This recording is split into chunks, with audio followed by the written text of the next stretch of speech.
This is Marcel Fischbacher from our cotton race trial here in Moore County. As we look through the plot, we are getting ready to end our season. Fortunately, compared to most of the country, especially most of the state of Texas, we have some cotton that has some pretty good boll loads on it. Take this plant, for example, has a good boll load. The other thing too is you see these plants, they are at cutout. That means the flower's at the very top of these plants as we see them here. And that's where our cotton should be. It should be cutting out, it should be quitting.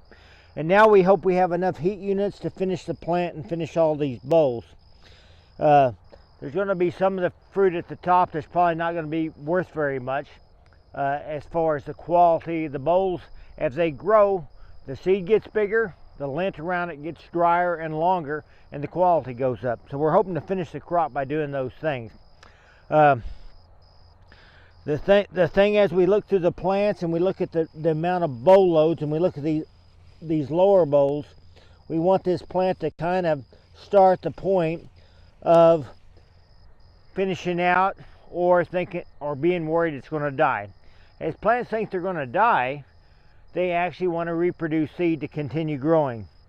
Cotton is a perennial plant that is an evergreen that takes a freeze to die.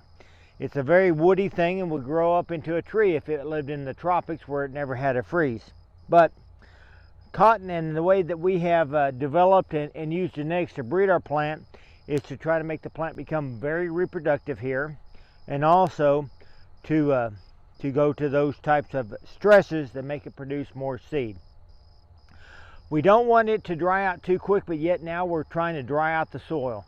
As we dry down our soil, this plant will pull moisture from 6 feet or more, and it will dry out, and as it dries out, it will continue to the photosynthesis to feed those plants. As we notice, some of these bolls are seeing more dark color.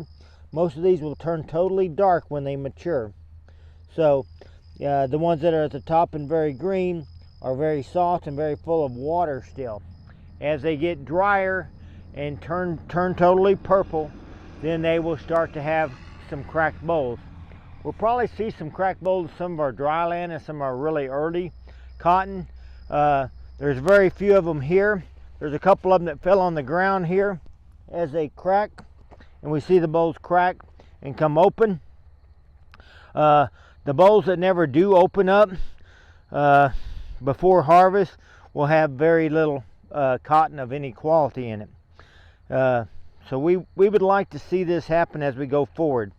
You know, as we look at the cotton and it strings out, and we see each one of these cotton locks as we pull it apart, there is a seed here in the middle that has cotton growing around it.